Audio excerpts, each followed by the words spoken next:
So in the previous chapter, we saw Akotsu and Ryu coming to the conclusion of their battle. This was after Ryu had defeated Uro and Akotsu had defeated Kurourushi. It eventually came down to Akotsu deflecting Ryu's blast and having it fall on him, which ostensibly defeated him, but also made Ryu satisfied, where he said, "My stomach's now full," meaning like he finally had his dessert, which is like, I guess, his ultimate goal in life and the implied reason why he joined the culling game in the first place. And that brings us to the beginning of this chapter, where we see like a flashback of Akotsu talking to Uro, and she says, "You're reaching your limit. I've seen it. What surpasses the horizons of sorcerers, cursed spirits, and strong fighters is overwhelming aggression that disregards all else, like a calamity." And as she's saying this, we see Sukuna from the Heian era, from like 1,000 years ago or whatever. And this is fascinating, of course, because one of the most intriguing aspects of this series is Sukuna, especially in his prime when he was an vengeful cursed spirit. And surprisingly, he's, I guess, a human right here, right? Because that's what's said about him in his backstory. He was originally a human. Even though he looks like a straight up curse here, we still don't have much insight into why he has this appearance. Like, why does he have 4 eyes?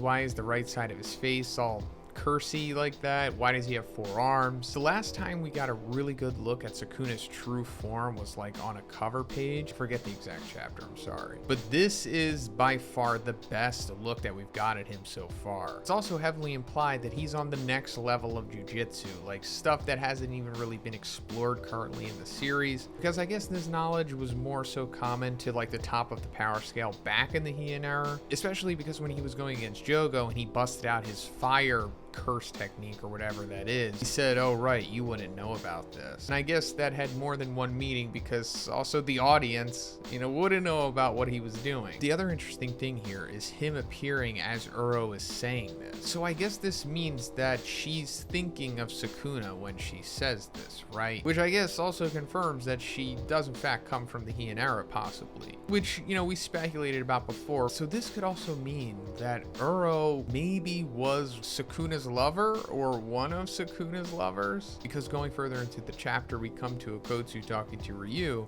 and Ryu says, "You're too soft, Akotsu, and I ain't praising you."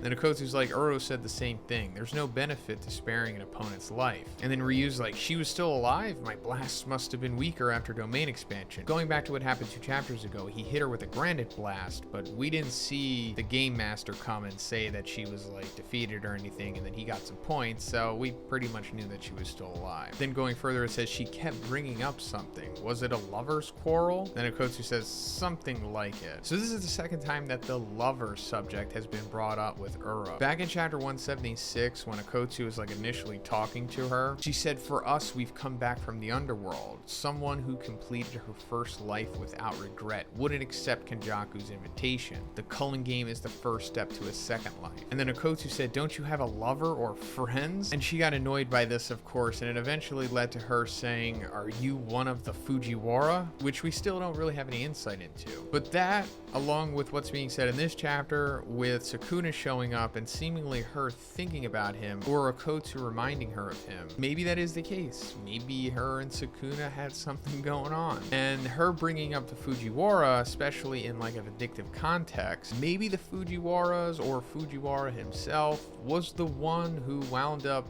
defeating Sukuna, or wound up making it so that he had to make the deal with Kenjaku. Because in the original lore of Sukuna, like the mythology that this character is based on, he is eventually defeated by someone. But anyway, going further, Akotsu eventually asks Ryu to give him his points, and he does. And it's also revealed that Uro gave him her points as well. And along with the points that he got from killing Druve and Kurourushi, Akotsu now has 200 points. In chapter 174, he mentions that, at least 2 rules need to be proposed anyway, so I guess he's just going to take care of it himself.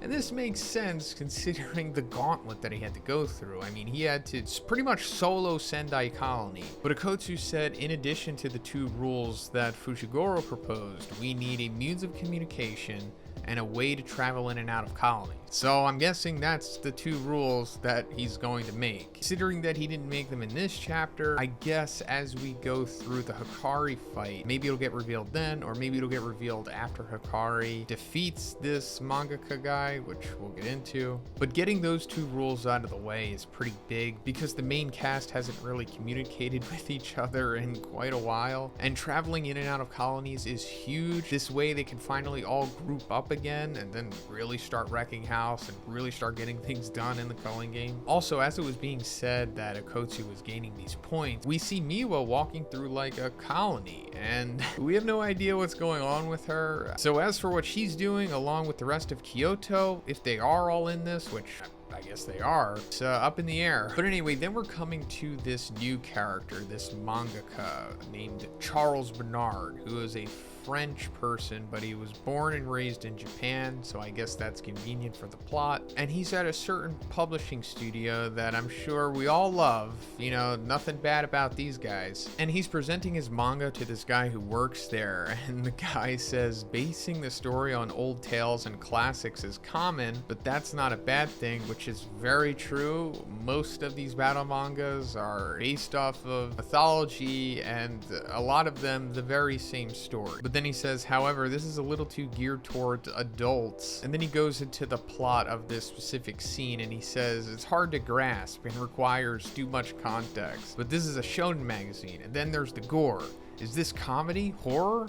The story isn't strong enough for mixing genres, and the art is seriously lacking. I'm pretty sure this is like Gege's little meta take on himself and Jujutsu Kaisen. I wouldn't be surprised if when he went to this publishing company, they pretty much said the same thing to him. But then going further, speaking on the art, he says, like here, fingers don't bend that much, and then Charles breaks the guy's finger, which is establishing, yeah, this guy's not a good person. But then we cut to him suddenly being in a Ferris wheel with Hikari, and Hikari says, I need to scope out this place in case I ever bring a babe. And then Charles is like, I'm amazed. Do you actually think Tokyo will recover from this? You know, referring to what happened at the end of the Shibuya arc. And he says, ever since cursed spirits flooded Tokyo, there haven't been many outlets for mangaka. Creators and editors are just giving up. Anyway, I need to ask a favor. Give me a reason to fight. Make me hate you so bad that I can kill you. And Hikari's like, you're a manga creator?